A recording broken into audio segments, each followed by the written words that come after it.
नमस्कार और स्वागत है। आज हम बिग बैश लीग के पॉइंट्स टेबल को जरा गहराई से देखने वाले हैं। बिल्कुल। पहली नजर में तो देखिए कहानी बड़ी सीधी लगती है।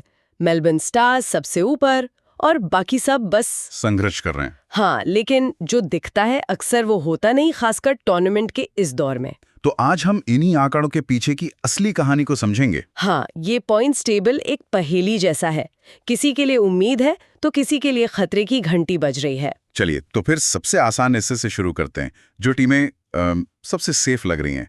Melbourne stars. हाँ, 4 मैच 4 जीत। और वो नेट रन रेट देखिए +1.779। मतलब इनका तो प्लेऑफ का टिकट लगभग पक्का ही है। बिल्कुल पक्का है। और उनके ठीक पीछे होबार्ट हरिकेन्स भी हैं। 4 में से 3 जीत, वो भी बहुत मजबूत स्थिति में है। ठीक है, ये तो हुई टॉप की बात। लेकिन अब जरा स्क्रीन पर यहाँ नजर डालिए, ये जो बीच का हिस्सा है। यहाँ तो ट्रैफिक जाम है। बिल्कुल, 5 टीमों के बराबर 2-2 पॉइंट्स हैं। सच कहूं तो सबसे नीचे मेलबर्न रेनेगेड्स को देखकर लग रहा है कि उनकी कहानी शायद खत्म है। और देखिए, यही वो क्लासिक जाल है। जाल? कैसा जाल? ज्यादातर लोग बस पॉइंट्स वाला कॉलम देखते हैं और फैसला कर लेते हैं। वो सबसे जरूरी कॉलम को तो देखते ही नहीं। आप खेले गए मैच वाले कॉलम की बात कर रहे हैं? एग्जैक्टली। ये किसी भी लीग का गोल्डन रूल है। शुरुआत में पॉइंट्स आपका अतीत बताते हैं, लेकिन खेले गए मैच वो आपका भविष्य, आपका पोटेंशियल बताते हैं। अच्छा, तो आप ये कहना चाह रहे हैं कि रेनेगेड्स का सबसे नीचे होना एक धोखा है? ये इस टेबल का सबसे बड़ा भ्रम है। उन्होंने सिर्फ 2 मैच खेले हैं, सिर्फ 2। ओह। उनके पास गेम इन हैंड का सबसे बड़ा फायदा है। सोचिए, अगर वो अपने अगले 2 मैच जीत गए तो वो सीधे टॉप 4 की रेस में आ जाएंगे। हाँ, और यही बात पर्थ स्कॉचर्स और एडिलेड स्ट्राइकर्स पर भी लागू होती है। उन्होंने भी सिर्फ 3-3 मैच ही खेले हैं। उनकी आज की रैंकिंग बस एक अस्थायी तस्वीर है। वाह, अब समझ में आई पूरी बात। मतलब उनकी नीची पोजीशन कमजोरी नहीं, एक छिपा हुआ मौका। बिल्कुल। लेकिन एक सवाल है, गेम इन हैंड ठीक है, पर मोमेंटम का क्या?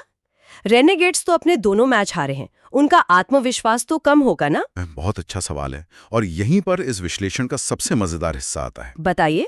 इसीलिए कहते हैं कि पॉइंट्स टेबल सिर्फ नंबर्स का खेल नहीं, मोमेंटम का भी खेल है।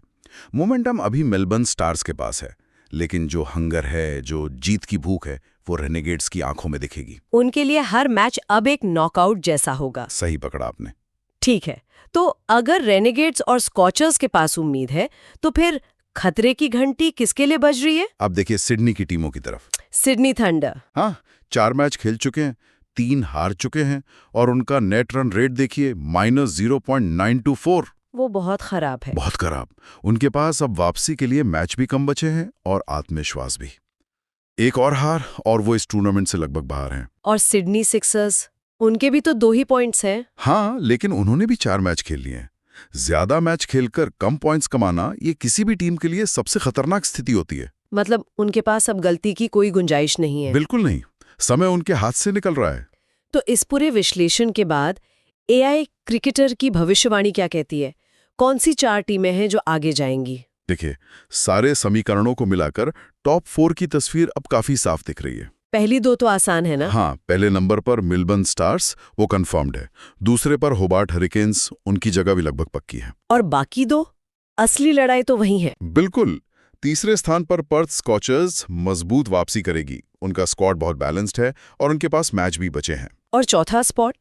चौथे स्थान के लिए सबसे बड़ी टक्कर होगी ब्रिस्बेन हीट और उन्हीं मेलबर्न रेनेगेड्स के बीच, जिन्हें सब बाहर मानकर चल रहे थे। वाह!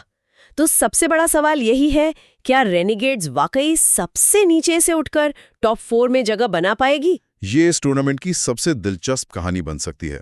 बिल्कुल। और इस पूरे विश्लेषण से एक बात साफ है, टूर्नामेंट में शुरुआती हार उतनी खतरनाक नहीं होती जितना कि ज्यादा मैच खेलकर भी पॉइंट्स ना कमा पाना। सही, क्योंकि तब आपके पास वापसी का समय ही नहीं बचता।